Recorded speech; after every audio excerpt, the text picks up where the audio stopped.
Shalom Christ-like people. Dalam rangka perayaan bulan gereja, hari ini kita akan bersama menyimak pembacaan naskah buku karya Andar Ismail, Selamat Bergereja, bab 10 dengan judul Hak Anak. Selamat menyimak dan merenungkan. Tidak seorang anak pun akan mengalami gangguan tanpa alasan dan secara tidak sah terhadap kehidupan pribadinya, keluarga, rumah, atau surat menyurat. Demikian bunyi pasal 16 Konvensi Hak Anak atau KHA yang disahkan oleh Perserikatan Bangsa-Bangsa pada tanggal 20 November 1989. Artinya, anak patut dihargai privasinya, sehingga surat menyurat atau buku hariannya tidak boleh begitu saja dibaca oleh orang tua. Anak akan mempunyai hak atas kebebasan untuk menyatakan pendapat. KHA pasal 13. Artinya, orang tua patut menghargai perasaan, pikiran, dan pendapat anak. Orang tua perlu memberikan pertimbangan dan nasihat, namun tidak boleh memaksakan pendapat atau pilihan. Anak tidak boleh dipengaruhi untuk menghina, mencurigai, atau membenci orang, kelompok, bangsa, budaya, atau agama lain. Untuk melindungi anak dari semua bentuk kekerasan fisik dan mental, cedera atau penyalahgunaan, penelantaran, atau perlakuan salah, dicatat dalam KHA pasal 19. Artinya, orang tua patut menegur atau menghukum kesalahan anak, namun tidak boleh menyiksa atau menelantarkan anak. Menghormati hak anak atas kebebasan berpikir, berhati, nurani, dan beragama. KHA pasal 14. Artinya, orang tua patut mendidik anak secara religius, namun tidak boleh memaksakan suatu agama kepada anak. Seorang anak yang untuk sementara atau secara tetap kehilangan lingkungan keluarga berhak memperoleh perlindungan khusus atau mengizinkan sistem adopsi akan menjamin bahwa kepentingan terbaik dari anak akan merupakan pertimbangan yang paling utama. KHA pasal 20 dan 21. Artinya, anak tidak patut hidup terlantar tanpa perlindungan, perawatan, pengasuhan, dan kasih sayang.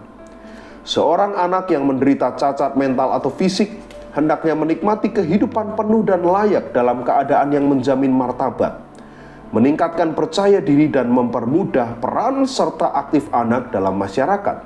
KHA pasal 23. Artinya, anak yang menyandang cacat patut dihargai dan diperlakukan sama. Secara keseluruhan, KHA atau Konvensi Hak Anak terdiri dari 54 pasal. Pasal-pasal lain menyangkut perlindungan dari jual beli anak, pelecehan seksual, wajib militer, pekerjaan yang kurang sesuai dengan usia, dan sejumlah hak anak untuk mendapat pendidikan, kesempatan bermain, kesempatan membaca buku, kesempatan berkarya, dan berkreasi. Gagasan awal KHA dicetuskan oleh seorang ibu di Eropa yang bernama Eglantine Jebb pada tahun 1923. Gagasan ini diterima oleh Liga Bangsa-Bangsa dan dilanjutkan oleh Perserikatan Bangsa-Bangsa dalam rangka Tahun Internasional Anak pada tahun 1979. Gagasan ini disebarluaskan dan ditanggapi. Akhirnya, pada tahun 1989, gagasan ini mewujud dalam bentuk KHA yang sekarang kita kenal dengan 4 prinsip. Prinsip pertama adalah non-diskriminasi. Semua hak ini berlaku bagi tiap anak tanpa diskriminasi dalam bentuk apapun, tanpa dipandang ras, warna kulit, jenis kelamin, bahasa, agama, keyakinan politik atau pendapat lain, kebangsaan, asal etnik atau sosial, kekayaan, cacat, kelahiran, atau kedudukan lain dari anak atau orang tua. KHA pasal 2. Prinsip kedua adalah melakukan apa yang terbaik bagi anak, yaitu kepentingan terbaik dari anak harus menjadi pertimbangan utama. KHA pasal 3. Prinsip ketiga adalah hak untuk hidup. Kelangsungan hidup dan berkembang yaitu taraf hidup yang layak bagi pengembangan fisik, mental, spiritual, moral, dan sosial anak. KHA pasal 27. Prinsip keempat adalah menghargai pendapat dan perasaan anak, yaitu bahwa anak berhak menyatakan secara bebas pandangannya sendiri dan untuk didengar. KHA pasal 12. Pertanyaannya, apa tujuan KHA? Tujuannya adalah menolong anak untuk mempunyai masa dewasa yang baik. KHA mau mencegah agar keluarga, sekolah, dan masyarakat tidak menyesatkan anak ke masa dewasa yang keliru. Anak rentan dan peka terhadap masukan dari orang dewasa. Oleh sebab itu, menyesatkan anak ke masa dewasa yang keliru merupakan perbuatan yang keji.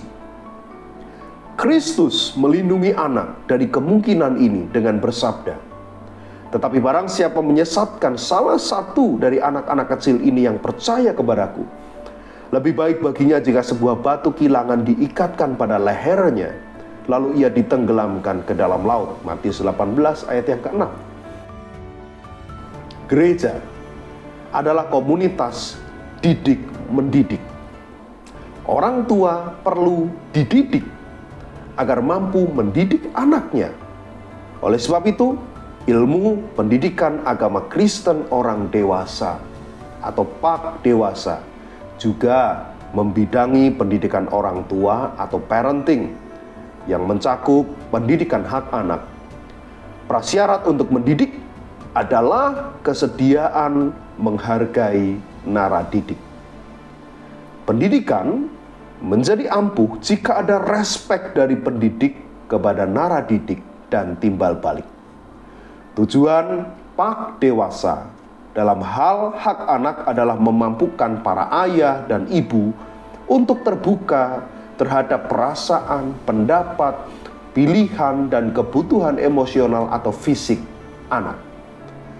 Gereja adalah komunitas yang mendidik ayah dan ibu untuk mampu membawa anak ke kehidupan yang bertanggung jawab dalam suatu masyarakat yang bebas, dalam semangat pengertian, perdamaian, tenggang rasa, persamaan jenis kelamin, dan persaudaraan di antara semua orang. KHA pasal 29. Semua hak anak itu disarikan dalam 10 butir berikut.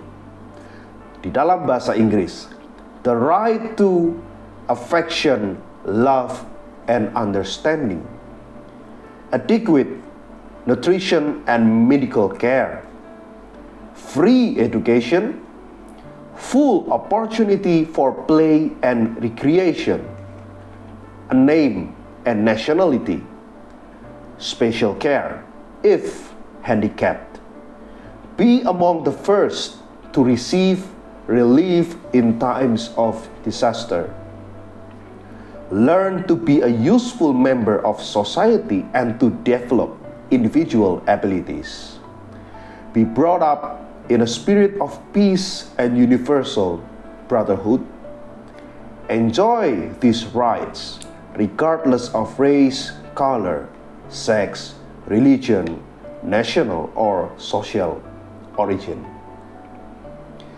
Selamat merenungkannya. Salam.